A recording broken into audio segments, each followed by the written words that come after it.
Welcome back, everybody. Welcome to this week's episode of the End of the Week. This is for the 2nd of May, 2026, and I am very excited to be here with you. As always, I am your good friend, Morgan Houston, aka Whiskey Mo, the internet's least famous academic. Very excited to talk to you about some things. I've got 4 fantastic stories. We're going to talk about Ukrainian aid, the new acting Secretary of the Navy, the 3-star general that is looking like he's going to be the next chief of special operations, as well as AI and SOCOM. But before we get into any of that, I would love to ask you to do me a favor. If you would please go ahead and caress that like button. Let the internet know that you find some value in this and that these stories are of interest to you, that you think that you may like more. Also, if you will go ahead and click on that subscribe button, that way it helps me out, lets everybody know that there's some value in it. There's viewers out there who find these things interesting. And if you want to know when I drop new videos, you should know when this comes out. This drops on every Saturday at 12 noon o'clock Mountain Time Zone, daylight, not daylight. You know, time's weird, timey-wimey, as the doctor would say. Do all of that for me. I'd really appreciate it. It encourages the spread of the podcast and the channel, and we'd be very, very excited for you to do that because we continue to grow. The average numbers are jumping. We are very, very grateful for that. So we're trying to get more and more of this. So I thank you for those of you who are doing that. And as always, if you find some value, please click and do the internet thingies. But first story, one of the ones, this is kind of a follow-up to one that we did recently. The new acting Secretary of the Navy, excuse me, Hung Kao made his debut. I find this an interesting choice. This guy was a naval EOD officer. The Navy EOD is a really big deal. They support fleet operations as well as a significant number of special operations. I have a lot of friends on Air Force EOD. It's a really crazy and impressive thing. But what I find really interesting in his first remarks since becoming acting Secretary of the Navy was that he said that I'm not going to have my son go to war the way I did. So the acting Secretary of the Navy is a combat veteran. His son is currently a commissioned Marine officer. And I find it really interesting that he is talking about this. He presented it at the Modern Day Marine Conference. For those of you who don't understand why this is important or why the Secretary of the Navy would be at a Marine conference, the Marine Corps belongs to the Navy, right? They fall under the Secretary of the Navy. While the Commandant of the Marine Corps is a co-equal rank to the Chief of Naval Operations, they all belong to the Navy, right? So it's all of those kinds of things. And I always find it interesting when people who have their sons and daughters who are serving, and I think it's really important I don't think it needs to be a requirement, but it is nice because it personalizes the decisions that they're going to make. So it's going to be really interesting. I look forward to seeing what this is going to be like. I try to give political appointees the benefit of doubt, let them prove me wrong. This is an acting secretary, so as of right now, he's serving without Senate confirmation. There's only so much time that he can serve in this position until they have to nominate a candidate for the Secretary of the Navy. We'll see how he does. We'll see if maybe if he gets the official nod to be the full-time Secretary of the Navy. But that is a big story. The firings and the resignations were continuing, so we'll keep an eye on that as well, keep you updated on things. This is going to be really interesting. I wish you luck, Mr. Secretary, and I hope that you always remember where you came from when you're doing these things. In the same vein of the leadership of a service, Defense One is reporting that Lieutenant General Douglas Scheiss is seeming to be in line to become the 3rd Chief of Space Operations. The Space Force, the newest branch of the military, which very much like the Marine Corps belongs to the Department of the Air Force, is looking to replace General Chance Saltzman, who acknowledged recently that he is going to retire, and that at the Space Symposium Conference in Colorado, announced that this would be his last public event. So they're trying to figure it out. The Space Force is so small; they only have a handful of general officers, and so this right now, General Scheiss is currently serving as the what is it? It was the excuse me. He is the essentially the director of operations. He is the chief of space operations. So in military parlance, he's the three. He's like the S3, the G3. He handles all the major operations side of things. The article makes a really interesting point that this is the third operational guy. He's an operational space officer. The majority of other officers are logistics, so it's kind of interesting. One of my biggest complaints about the Air Force is that we are generally too heavily reliant on the fighter mafia to lead the service. And don't get me wrong, the fighters are really important. I think that, essentially you're almost always going to need to have a flyer as the chief of staff of the Air Force. But every once in a while, I would love to take risks. Like the Army has had special operators, tankers, infantrymen, all kinds of people be the chief of staff of the Army. So I'm really hoping that we can start doing this. But with the Space Force being as small as it is, I wouldn't be surprised if it continues to be an operations guy for quite some time, and a logistics guy maybe get a chance. But as Napoleon says, a army marches on its stomach, and logistics is really important. Another famous saying is that amateurs study tactics, professionals study logistics, and I 100% agree with that. As I'm recording this, just submitted my final for global security and global economics. Let me tell you what, yeah, I agree with that. So it's going to be, I think this is one of the more interesting stories because it's going to be kind of down in the weeds, and you're not going to find a lot of information on it because space power is one of those things that is, one, Space Force is made fun of. I made fun of it. I don't think that we needed a Space Force, but it's here.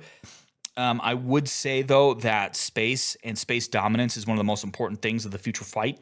So making sure that we have a very strong space and cyber capability is really important. So I'm interested to see if General Scheiss is the nominee, and if he is, I wish him the best of luck. I hope that we can continue to grow and continue our dominance in space and cyber. And yeah, best of luck, sir. I hope that you do well.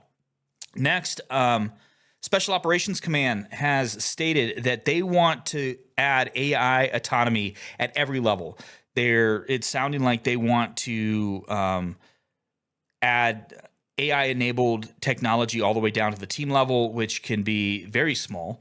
I don't know if CA is still around civil affairs, but there were like 4-man civil affairs teams, like 2 or 3-man PSYOP teams, and that's all part of SOCOM. So I'm really kind of disheartened at this point.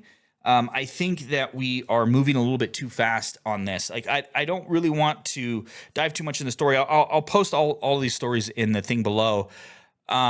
I will say that I think as an enterprise within the DoD, SOCOM is a much better place to test these things out. SOCOM and specifically JSOC, the Joint Special Operations Command, are really tailored to develop tactics, techniques, and procedures to utilize new equipment and new technologies. So I think that this is the right place to test it. I just think that we're jumping too quick, too fast to get out there. And I understand that in the nature of defense and national security, that we really need to be at the forefront of adapting technology so that we know what we're doing. But at the same time, I'm very concerned. There was an article, I'll see if I can find it and post it in the thing, about Israeli targeting using some AI systems. And it was really disheartening and disturbing. If you allow these systems to kind of take over, there's too much risk of hallucination, and that's what I'm really worried about. In my day-to-day job as a librarian and academic, we see this with our students. There's just still so much chance of hallucination. And OpenAI actually published an academic article last November stating that, and this was back in November, and the numbers have changed, that the expectation should always be at least a quarter of the time a hallucination, 25% of the time.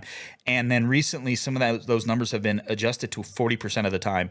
I haven't seen hard data on the 40%, but OpenAI provided the 25% number. And if you just are operating on that, and if that's a good faith story, that's really disturbing. That 25% of the time we're expecting our AI to fail, and that it's going to create fake stories for us, and it's not going to be good. So I'm overly concerned about this, and it's just we've recently seen a story about the new Anthropic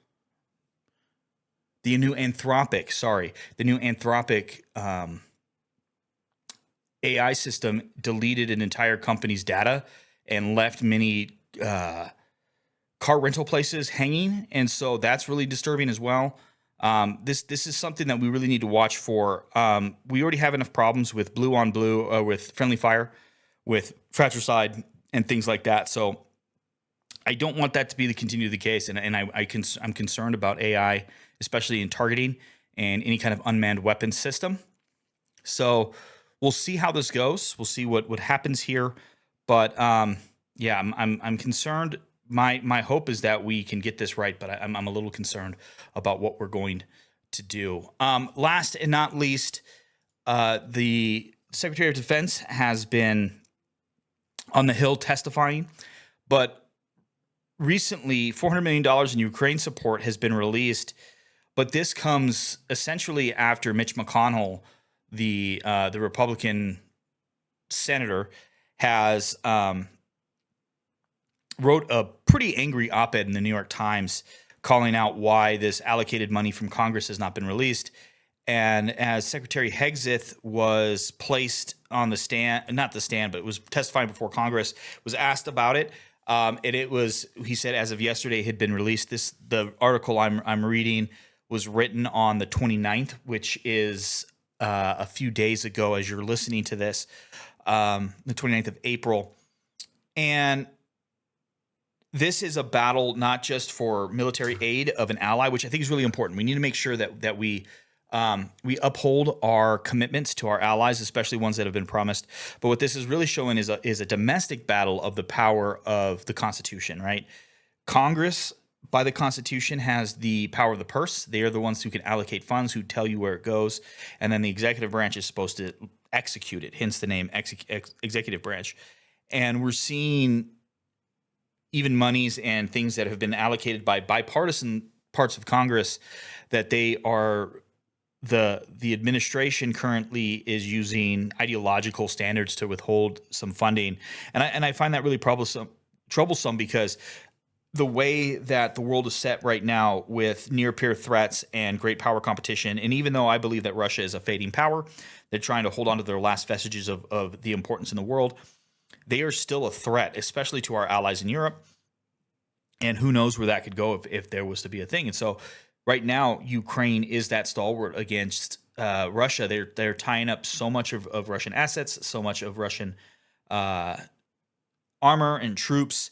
And it's something that we need to uphold them. I mean, this is essentially Ukraine. The Ukraine invasion that started the second in 2002, but even the one in 2022 and the first one in 2014 are clear violations of the treaty that Russia has made with Ukraine, in that the Ukrainian territory will be sovereign because they gave up their nuclear weapons. Like, these are things that are real.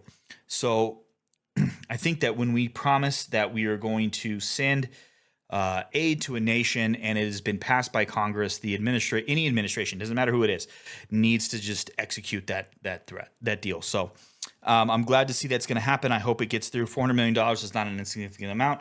Now, granted, in our American defense spending, that is not a ton.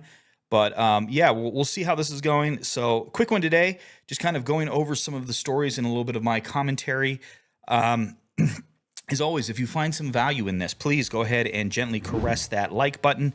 Go ahead and click the subscribe button to let the algorithm know that you find value in my channel and on this podcast, and that you want to see more stuff. If you want to know exactly when videos and episodes drop, go ahead and click the notification bell, and you can get that of the notification bell.